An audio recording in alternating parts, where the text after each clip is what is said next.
I broke it. I broke the picture of Mother and Dad on their wedding day. Is this Poptart's perspective?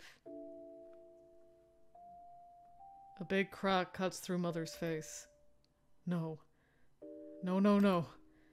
I didn't mean to do it. It slipped out of my hands. I only wanted to look at it. Melvin? It wasn't me. Someone else did it. Melvin! I hide in the coat closet, squeezing myself into the far corner and letting the hanging jackets hide me from view. It's dark and stuffy. I feel like there are bees in my tummy. Aw, bees in my tummy. This is my safe place. Monsters can't find me here. I wrap my arms around my legs and hug them tight. I feel a little better when I do. What? I hear Mother pick up the broke picture. She doesn't say anything. I try to hold my breath, but I can't. The room is getting hotter. The walls are moving. They're coming towards me, closing in from every side. The monsters are wrapping their tentacles around my chest and throat. I can't breathe. I can't breathe. Then I hear Mother speak. Melvin? Where are you? Her voice is soft. Come out. I'm not angry. She's not mad at me. Please don't worry me like this. Her voice is shaking. I don't want Mother to be upset. I push open the closet door. Cool air rushes over me. I suck it in like ice water. Then a hand grabs the back collar of my shirt and sharp nails scratch my skin. Oh, that's kind of terrifying. Hello. Never thought we'd actually get to see someone else's mom. Huh. Hello. So that's where you were hiding. Ouch! Let go! Did you do this? Mother throws the picture at the floor. It breaks again. I cry and clamp my hands over my ears. It's too loud. I didn't do it! Don't lie to me! I know you did it! I'm sorry. I'm sorry! From upstairs, I hear Dad moan. Mother gets even more angry. She gives me an angry shake. You know your father needs peace and quiet. Look at what you've done. He's in pain because of you. My ears hurt. My neck hurts. I open my mouth wide, unable to stop from crying. I'm sorry. I'm sorry. I'm sorry. I'm sorry. Shut up! She throws me back into the closet. The shoe rack hits me in the head. It hurts so much. I cry even harder. You can just stay in there then, until you learn to show some respect for your ailing father and your poor mother. The door slams and locks. It's too loud. Too loud. I have to be quiet. But I can't stop crying. My head hurts. It's dark. I can't breathe. But I can't make a sound. It'll hurt Dad. It'll make Mother sad. So I close my mouth. I let the tears roll silently down my face and cover my face so that my sniffles are quiet. Time passes. I stay curled on the floor of the dark closet, hugging myself, pretending that the walls aren't closing in around me. If I cry, the monsters will come. If I move, the monsters will hurt me. My tummy growls. All I had for food today was half a peanut butter sandwich. No jelly. I try to open the door, but it's still locked. At school last week, Billy bragged about how his dad could open any lock like a spy. He said all you need is a hairpin. I thought he was lying, but maybe he wasn't. Maybe I could be a spy and open locks too. But I don't have a hairpin. I check all the pockets of the coats in the closet. I run my hands over the dusty floor. No hairpins. Trying to keep from crying, I twist the doorknob over and over again. I do that for a long time. I don't know for how long. As my tummy growls louder, I twist the knob harder. Then something inside it breaks. I flinch as the door swings open with a loud squeak. I broke it. I know I did. I didn't mean to. It was an accident. I'm sorry. I'm so hungry. The sky is black. The house is dark. I don't like the dark. I feel like there are monsters hiding inside it, watching me. If I stare at the dark for too long, it starts to move. I don't know what time it is. We learned how to read clocks in school a month ago, but I forgot how. Billy stole my favorite smiley face eraser that day. I tiptoe into the kitchen and open the pantry. There isn't much food in here. A box of Poptarts catches my eye. I reach inside the box and pull out a pack, but it crinkles loudly in my hands. I freeze at the sound. The wrapper is too loud. The monsters will hear. They might hurt Dad. They might wake up Mother. I hold the Pop-Tart in my hands, mouth watering. My tummy is so empty it's starting to hurt. I put the Pop-Tart back and quietly head upstairs to go to bed. My name is Melvin. I'm 15 years old. And I have one happy memory of my parents. When they taught me how to walk. I remember each one holding me by the hand while I toddle along in between them. But then again, maybe it's not my memory at all. Maybe I saw it on TV. Or maybe I saw the neighbors teaching their baby how to walk. And I thought to myself, that's what a family is.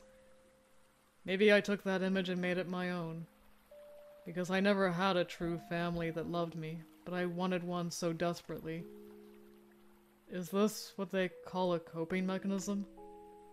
Even so, I want to believe it's real. That my parents did love me, if only for a short time. They loved me enough to hold my hands in theirs and show me how to stand on my own 2 feet. I want to believe that every single good thing that has happened to me is real. But I don't know if I can trust my own mind. What if it's all a lie? And my mind made these things up to protect itself from the harsh truth that is reality. Sometimes... Aww. Is this our first time seeing Cadence from the outside? Because I don't remember, like, seeing her all that much. This might be. Other than CGs, you know? Aww.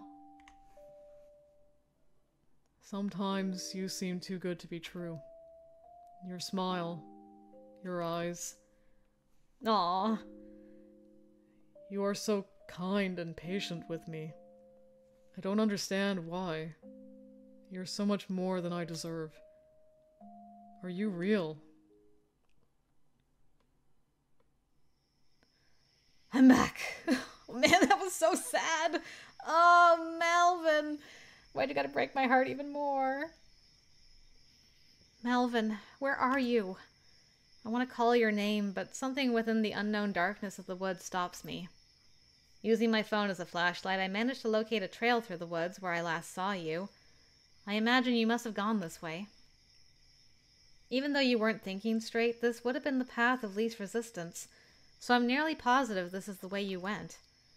I steadily pick my way through the undergrowth. The snapping of twigs beneath my feet sounds so loud. Every little sound sends my heart racing.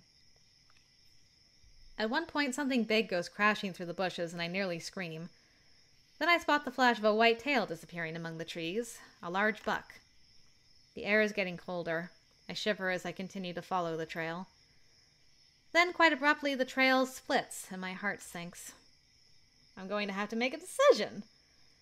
Which trail do I choose? Should I go left or right?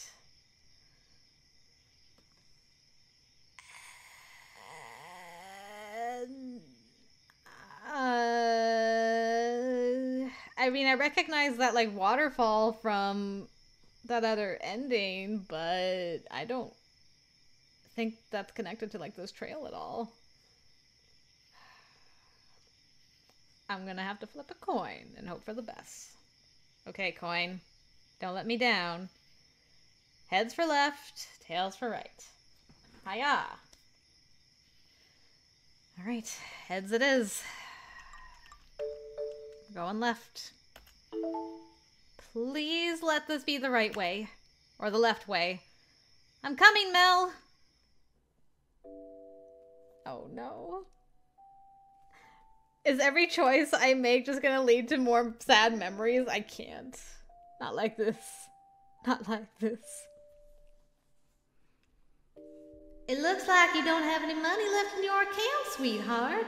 Ask your parents to put some more in there, and then you'll be able to buy ice cream.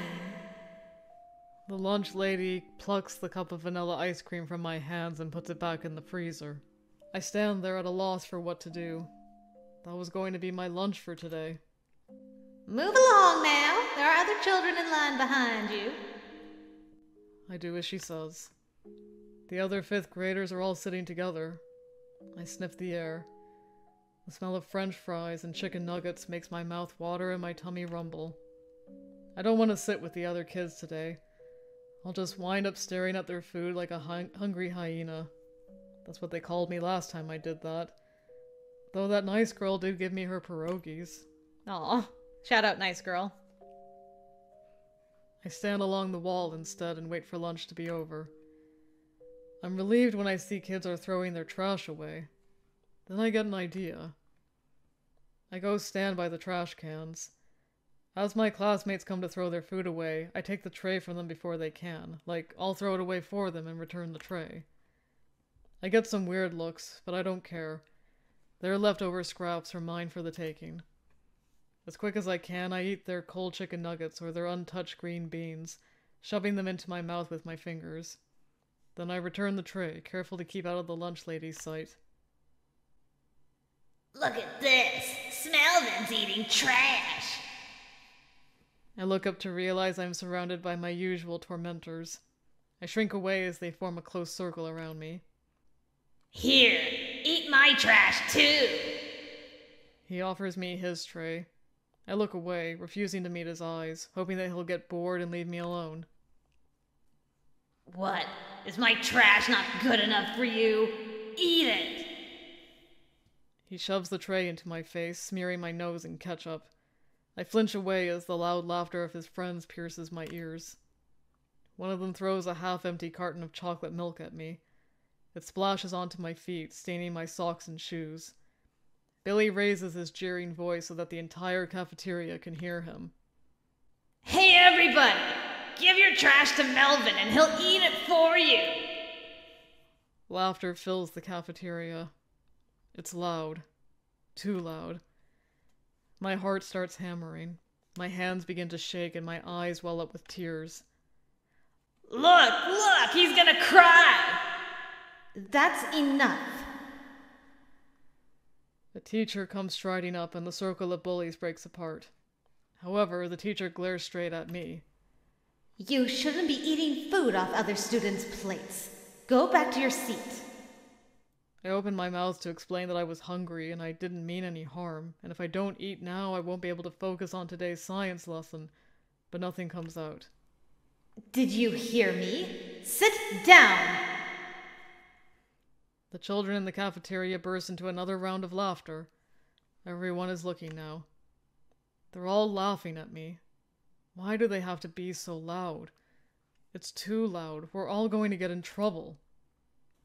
Perhaps you'd rather take a seat in the principal's office. Is that it? Stop laughing. Stop it. Shut up. Shut up. Shut up.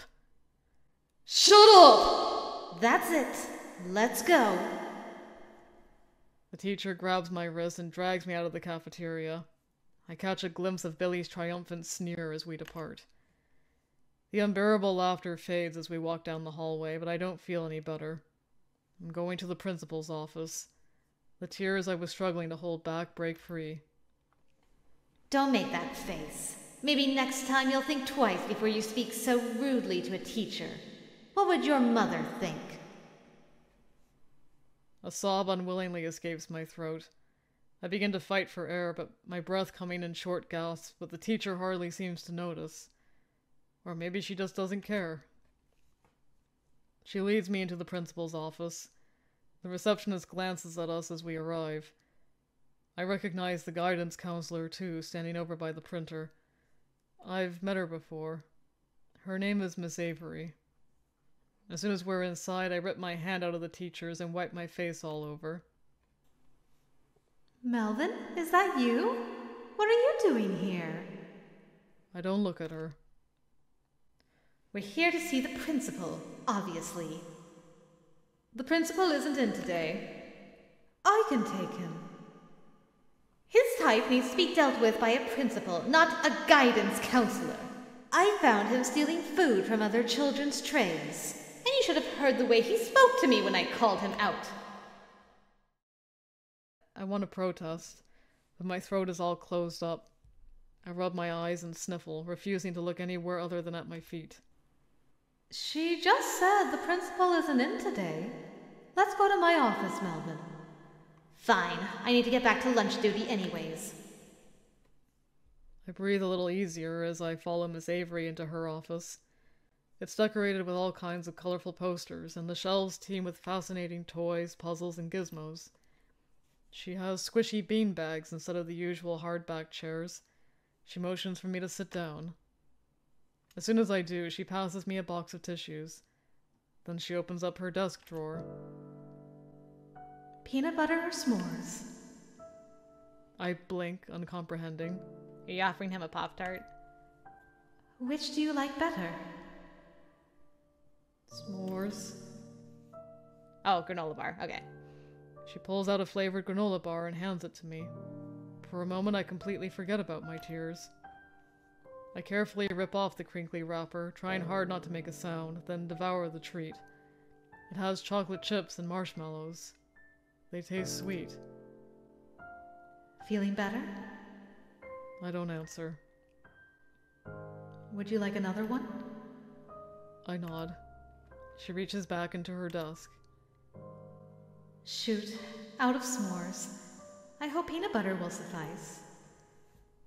She gives me another granola bar. I eat this one much slower, savoring it. While I do, she fills up a little paper cup with water and hands it to me. She waits until I'm done to speak. How are things at home? I stare at the little cup of water, squishing it with my hands. I trace the pretty purple and green patterns on it with my fingers. Is your mother well? You're not going to tell her I went to the principal's, are you? The principal isn't here today, so technically you didn't. You can tell me anything, you know. I'm here to talk to anyone who needs me. That's all right if you don't want to. Maybe another time. A bell rings. I jump a little bit in my seat. Sounds like lunch is over. I'll let you go. The counselor opens the door and I stand up to leave. As I pass by, she gives me a playful tap on the shoulder. Hey, I have a lot of peanut butter granola bars left in my drawer, but I don't care much for them. Maybe you could pop by and help me eat them sometime if you're not too busy. I think she's making a joke. I almost smile and manage a nod. She gives me a big thumbs up. Awesome. See you, Melvin. Don't go telling any more teachers to shut up, okay? Sorry. I went back to the guidance counselor's office every day after that. She gave me granola bars. Then she began bringing in other foods like apples and carrots and celery with peanut butter, or even sandwiches stuffed with all kinds of yummy ingredients. Miss Avery would ask me a lot of questions, especially about my family. At first, I didn't answer any of them, but gradually I began to feel very comfortable sitting in that beanbag chair. The 5th grade will be going on that big camping trip at the end of the year. Do you have any friends you can bunk in a cabin with? You're my friend. I mean, friends your own age, Melvin. Who do you play with at recess? I play by myself. What do you like to play?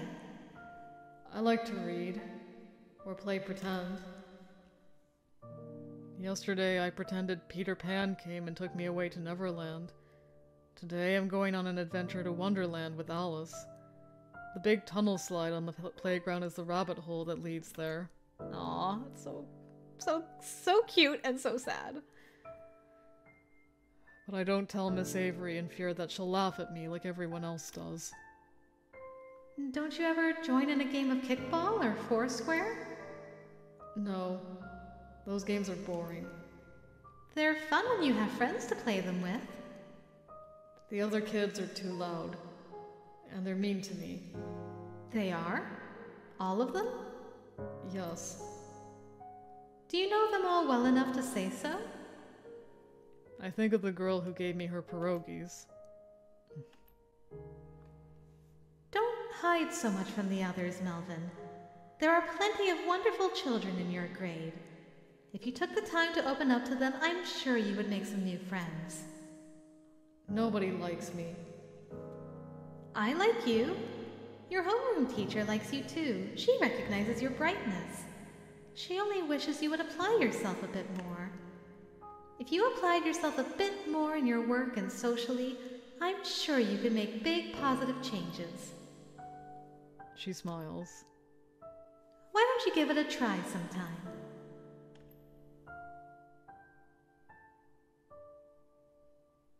I never opened up to people. It's too much of a risk. You let down your walls and show them your truest, purest form. In doing so, you leave yourself vulnerable for the most vicious of attacks. What if they don't accept you for who you are? Sticks and stones may break my bones, but words can hurt more than anything. The cruel things people say stick inside of you like plastic that can't be broken down. I didn't want to give anyone the opportunity to hurt me. I didn't want them to confirm my fears that I'm weird or annoying, that I'm unlovable, that I'm broken beyond repair. But it's so tiring, hiding all of the time. I want to be myself without anyone judging me for it. I want to be myself, even if I'm not completely sure what being myself means. Who is the true Melvin? I don't know. But I do know one thing. No matter how scary it is, I want to be seen. And then you saw me. Most people still keep away from me, but you're different. No matter which side of me you saw, you stayed by my side. You never ran away. I'm not sure, but I think the true Melvin is who I am when I'm with you. My heart. I'm like, whoo. Related a little too much to that end about hiding who you are, not knowing like who your true self is because you're just like afraid people are going to judge you for your weirdness and stuff, but finding that one person that's like, hey, I see you. You can be a weirdo. I still like you. Ugh. This boy is too precious. Whoo, okay. I am recentered. We are going to find him. We are going to give him the biggest hug, and we're going to wrap him up in a blanket and get him home. That's what we're going to do. I followed my instincts and went left. By which I mean I flipped a coin and I went left. The trail continues on, giving me confidence that this was the left choice. I mean the right choice. I made that joke already, Cadence. What's that? Something is coming towards me, fast. I freeze on the spot, recalling the gun that sits heavy in my pocket. Before I can make a move, a dark shape hurtles into my path. I shine my light on it, and two glowing eyes gleam before mine. Oh, yes, of course you're still around. Bandit! You escaped the camp! She stands, stiff-legged, glowering at me with suspicion. I hope you're not a bad omen that Mr. Wiley has escaped. The thought sends a shiver up my spine. I don't like the way she's looking at me. What is she thinking, I wonder? She turns away from me and gazes into the woods, as if looking at something only she can see. Do you see some marshmallow hair? Probably a crazy thing to do, but I'm going to follow the raccoon. Bandit begins trotting down the trail. I don't know why, but something compels me to follow her. Perhaps it's because she's a familiar face and therefore a comforting presence out here in the middle of the woods. Or maybe I've just lost my mind. I mean, what else are we going to do? Either way, I'm following this raccoon. She leads me down the path for a bit, moving easily across open ground. Then suddenly she veers from the trail and enters the undergrowth. Despite my urge to continue down the trail, I follow her instead. What's on your mind, Bandit? I wish I spoke raccoon. We forge on. How far have I walked, I wonder? I'm following nothing but instinct and the whims of a raccoon. I sure hope that's enough to find Melvin. Suddenly, a black shadow cuts through the trees. Bandit's ears flatten and her fur stands on end. Oh boy. I marvel as a large owl flies silently overhead. Bandit is not so impressed. She streaks off in a random direction, and I instantly lose her among the greenery. Great. Wait! Come back! It's no good. She's gone, and I'm alone once more. The trail is far behind me now, and I'm not sure how to get back to it. Oh, good. I'm in the middle of the wilderness now. No choice but to keep moving forward, whichever way forward is. Dad died. It was so out of the blue. He had been sick for years, and yet nothing ever really changed. I never expected him to get better since we couldn't afford treatment. But I never thought he would die. He wasn't much of a presence in my life, but he was still a constant. The house feels colder without him. Mother stopped speaking. Even at the funeral, she spoke not a word. There were a lot of speakers who got up and talked about my dad. They told all sorts of stories about him. Some spoke of mischievous college romps, others of times my dad imparted life-changing wisdom upon them. All came before he had gotten his debilitating illness. It occurred to me that I never knew the real him, and a heavy grief descended upon me. Then it was time to say goodbye. I touched Dad's hand. Its coldness took me by surprise. I don't know why. I knew it was going to be cold. After all, he's dead now. As they closed his casket and I looked upon his face for the last time, I thought, I wish I could have known the real you. Part of me is glad that my dad is finally at peace and he no longer has to endure suffering. However, Mother doesn't seem to feel the same way. She hasn't spoken to me for weeks. She doesn't even look at me anymore. The house is deathly silent, quieter than even when Dad was alive. The pantry is barren. It's a struggle to find food. I've been surviving off the middle school's vending machine. Everywhere I go, I scour the ground for loose change that will lead to my next meal. But I know better than to complain. As much as it scares me when Mother goes into a rage, her silence is even more disturbing. Sunlight filters through my open window. I woke up late again. I'd better hurry up so I'm not late for school, though I wouldn't mind skipping first period gym. Moving fast, I pull on an oversized shirt that used to belong to my dad. Mother stopped buying me clothes a while ago. This is all that fits me. Then I grab my worn backpack and sling it over my shoulders. One strap is broken. The other is hanging on by a thread. I hope that by some miracle it holds for a long time. I open the door to my room and my heart skips a beat.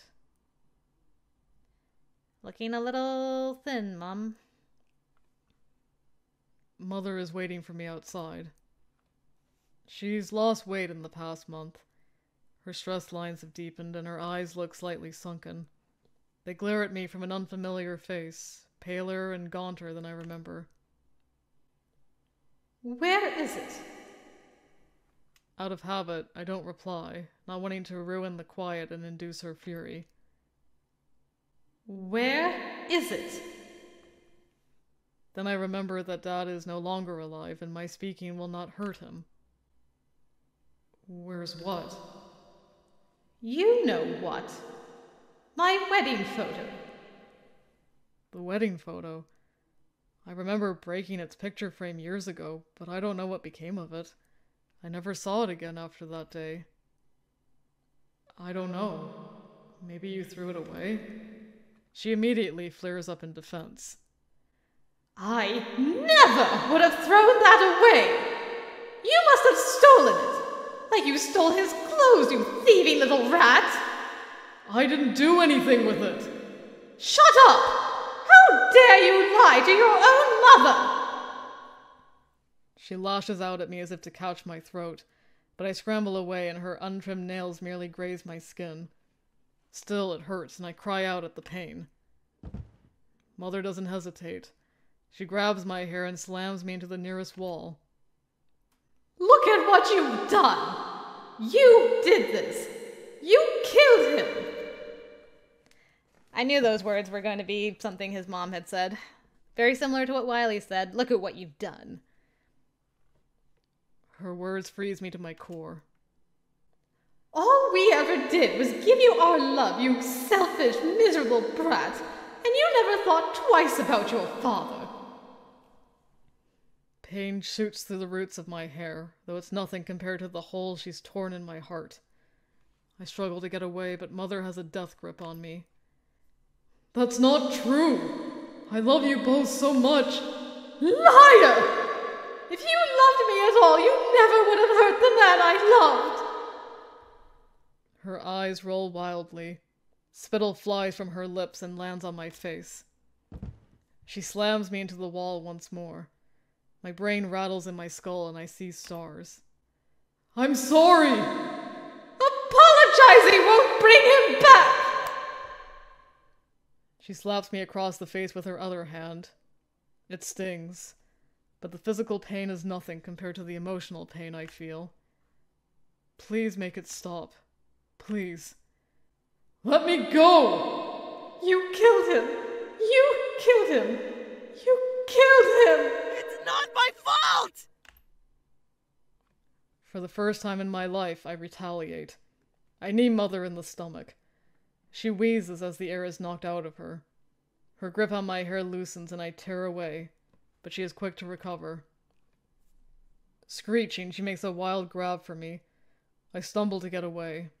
Then the ground drops out from under me. I nearly black out when I hit the floor. I wait for Mother to come after me and continue executing her punishment, but she does not. She has retreated to her room and left me lying at the bottom of the steps. For a long time I stay like that, motionless. My entire body aches. The roots of my hair throb and my head is screaming with pain. I can't move. I hear the school bus come, linger outside my house, then continue on its way. That's right. I have school today. I force my stiff body up, working through the pain. This isn't so bad. Lots of other people have it worse than me. I can get through this. I'll be okay. My ankle is swollen. Right, it hit the steps at a bad angle during my fall. I barely registered the loud cracking sound. Guess I won't be able to run and catch the bus. I'll just have to walk to school. It's raining, but this is no big deal. At least it's not storming. Of course it would be raining, of course. As well. Why not? Yes, rain too. By the time I make it to school, 3 periods have already passed. Thankfully, they're in the midst of changing classes, so I can sneak into 4th period without any trouble. Unfortunately, my homeroom teacher spots me limping down the hall, soaked to the skin. Melvin, come with me to the principal's office. My heart sinks. I'm going to get in big trouble. What will Mother say? I have no choice but to listen. I sit in the principal's office for a long time, alone. The receptionist is nice enough to bring me a towel, but then I'm left waiting some more. Finally, the door opens, and in comes a number of teachers of mine, both from the past and present. I'm stunned to even see my old guidance counselor from elementary school, Miss Avery. What is she doing here? She takes one look at me and flies into a rage that reminds me of Mother. Look at him! He's horribly thin and he's covered in bruises. I can't stay silent any longer. This case should have been taken to social services a long time ago. We didn't have any evidence, and the boy has never said a word against his mother. She throws her arms towards me. All of the evidence you need is right here. Something must be done this instant or he could wind up dead. My blood runs cold at the word. Dead. Lying in a coffin, colder than ice. Just like Dad. Would Mother bury me next to him, even though I killed him? I agree, but we need Melvin on our side or we can't do anything for him. Everyone looks at me. I crumple under their harsh stares. All the while, my body continues to radiate pain. I can't take this. Melvin? Tell us what happened. I can't. If you tell us what happened, we can help you. This isn't your battle. I'll be fine on my own. I promise. So please don't worry about me. I'm not worth it. Please, tell us! She bends down so that we're face to face. Her eyes are full of desperation. Please, Melvin. I can feel my eyes welling up. I don't want to upset anyone. Everyone is watching me, hanging on my every word. I fell down the stairs. They all deflate at my answer. The disappointment in everyone's eyes is clear, but Miss Avery refuses to give up. How did you fall down the stairs, Melvin? I wasn't watching where I was going. A long silence follows my answer. Miss Avery straightens up. Right. Well, I'm still calling. She strides across the room to the phone. No one tries to stop her. Not even the principal, who had expressed doubt before. I leap to my feet, crying out, "No! It's true! I fell down the stairs!" She ignores me, dialing the number and holding the phone up to her ear. I grab onto her arm, begging, pleading for her to stop, but she doesn't listen. Like a broken record, I repeat myself. "I fell down the stairs! I fell down the stairs!" It's almost as if I don't even exist. Miss Avery goes through with the call, deaf to my protest, though I can see tears forming in her eyes. Miss Avery. Shout out to Miss Avery. None of the adults will even look at me. I drop into a crouch and clutch my head, howling. "I don't want this! Why are you helping me? I never asked for you to help me!" Fear shoots through me as I grasp the repercussions that will arise from this. They'll take me away from Mother when I'm all she has left. It will kill her. She'll die too. And what about me? This is the only life I've ever known. I don't want it to change. I'm scared. I'm scared. My teacher tries to place a comforting hand on my shoulder, but I rip away from her. "This isn't your problem. This is mine. Leave me alone!" They don't move. All they do is merely stare at me with pitying gazes. I meet their eyes challengingly. "Mother did nothing wrong! I fell down the stairs!" I hate this. I want to go home. I rock back and forth on the floor, sobbing and screaming like a tortured animal. I've never felt this way before in my life, because I've never experienced such complete and total failure. I never wanted to be a burden, but that's exactly what I am. I failed everyone. I failed my mother. I failed my father. I failed all of my teachers and my guidance counselor. And I failed myself. This night feels as though it's lasted forever. Morning should be here soon. And when it does come, I pray that Melvin will be by my side to watch the sunrise. The thought gives me hope. It gives me the strength to keep going despite everything that's happened. Wait for me, Mel. I'm almost there. I can feel it. I step into a clearing. As soon as I do, something strange happens. I realize that the crickets have stopped chirping. Everything is deadly still and silent. Not even a breeze rustles the leaves of the trees around me. It's as though the entire world has stopped, trapped in time. Oh, why this music now? The hairs on the back of my neck rise. Cold steals over me, as though something has replaced my warm blood with ice water. A horrible, sickening feeling clenches my gut. Tension sits heavy in the air around me, waiting to snap. I can feel someone, or something, watching me. Their gaze scorches my back, and I can sense their malicious intent. The fact that Mr. Wiley could have escaped and followed me all the way out here crosses my mind. But something tells me this isn't him. This is something far worse. And they're standing right behind me.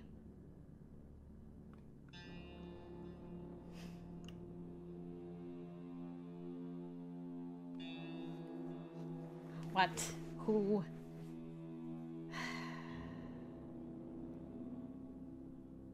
If we run, we could just run off a cliff. If we raise the gun, it could be Poptart and we could shoot him by accident. The safety's on. Safety's on. Yes. Alright, we have the gun for a reason. Okay, safety's off. Safety's off! Safety's off! I take the safety off with a resounding click. I'm not afraid. I'm on a mission. Mess with me, I dare you. I whip around, raising the gun, ready to fire. There's no one there. Are ghosts afraid of guns? I stay like that for a minute, unable to hear anything but the ringing in my ears. Then, slowly, the world seems to restart. The crickets and rustling leaves start up again. Bit by bit, the tension in the air fades. And with it goes that menacing presence, the one that I felt wanted to hurt me. Why do I... Well... Yeah. I wonder if we get to a bad ending around here. We did hear that with the bus. I don't know if that was like the start of the bad end or the end of the bad end. Or another bad end is here. I don't know. I feel a thing. Alright. I lower the gun, feeling a tad silly, but I don't loosen my grip on it. It gives me strength. Nothing will stop me from finding Melvin. I announce the simple fact to the woods, lifting my chin high. Got that? Whatever that thing was, I hope it heard me. I continue on my way at a light jog, eyes narrowed with determination. That's right. Nothing will stop me. I'm going to find you no matter what, Mel. We're going home. After one more memory. You can't take him away from me! He's my son! I don't want to go! Mother! Mother! Melvin! I love you! I promise I'll come back for you! I didn't understand the depths of Mother's abuse until a year or so later. The foster home wasn't great, but I realized that I was much better off than before. My aversion to loud sound got better. I could begin to focus on other things. Even my grades improved, albeit not by much. I picked up an instrument in an extracurricular activity, marching band. It was really hard at first. I wanted to quit. Then somehow I made friends, and things got easier. But there's always that gnawing fear that my mind is imperfect. Mother broke me. How badly did she break me? Could I ever be fixed? I know what depression is, and I'm fairly certain I'm not depressed. I can still feel things. I can still care. I'm not suicidal either, but sometimes certain thoughts enter my head. Like, what if I swam out into the middle of the water and just let myself sink? Would anyone try to pull me out? Or what if one day I just left? What if I disappeared into the woods and never came back? Would anyone go looking for me? Would anyone miss me? Well, today you get that question answered because Cadence is on a mission. Would they even realize I'm gone? I wonder these things, but I never do anything. Because I already know the answer. And I don't want to have to suffer that disappointment because I know that it would break me far beyond repair. Cadence. I wanted so badly for you to care about me. You were so sweet and kind to me. You laughed at my jokes and made me laugh in return. You listened to my hopes and dreams as well as my fears. I could be myself around you and you showed me that was okay. You made me feel like I matter. You are so important and dear to me. I'm probably kidding myself when I dare to hope that I might be dear to you too. It seems like an impossible dream because nobody has ever cared about me. And why should they? I'm not special. I'm not important. I only ever make things worse. I'm only a burden, a failure, a liability. I don't belong anywhere. Melvin? It would be better if I went far away, so that you wouldn't have to waste any more of your time on me. I'm not worth it. I'm not. Melvin! Hmm? Mel! She got him! Yay! This is so cool because we're getting like a CG from someone else's perspective and I love it so much. Suddenly something tackles me so fiercely from behind that the breath is knocked right out of me. I found you! Cadence? I'm so relieved. I found you! I found you! Her arms tighten around me. I can feel her body shaking. You were looking for me? Of course! I wasn't going to leave without you. But why? Are you okay? Yes, I think I'm okay now. You had me so worried. What were you thinking, wandering all alone in the woods? I could have lost you. Maybe things would have been better that way. What? If I'd gotten lost or if I had disappeared. Like Mr. Wiley said, I don't belong anywhere. Surely you don't believe that. Why would you even say such a thing? Because it's the sad truth. Cadence, no one has ever cared about me. 15 years of life, not one person has ever loved me. I care about you. And I think I could love you. If you'll let me. Cadence, I'm not worth... Yes, you are. You are worth so much more than you think. Even if you can't see it, I do. So please, don't go. Don't leave me all alone. Let's leave here together, Mel. But where will we go? Home. Home. The word echoes through my heart. I don't have a home. I never did. Aww. Oh, look at this. Look at these goobers. But wherever she goes, I think I could find a home there. With her. If she'll let me follow. You're right. Let's go home. Yay, let's go home! Melvin and I stand on a hill, hand in hand, and watch the sunrise together. Finally, we survived the night. It's a new day. I can't believe I found Melvin! I'm so happy I could walk on the clouds. I just knew my heart, my coin, raccoon, and my instincts would guide me to him. Thank goodness I stayed behind to find him. I'm starving. I can't even remember the last time I ate. I wonder if I have anything in my bag. Oh! The Poptart he gave you the first day? Yup! Of course.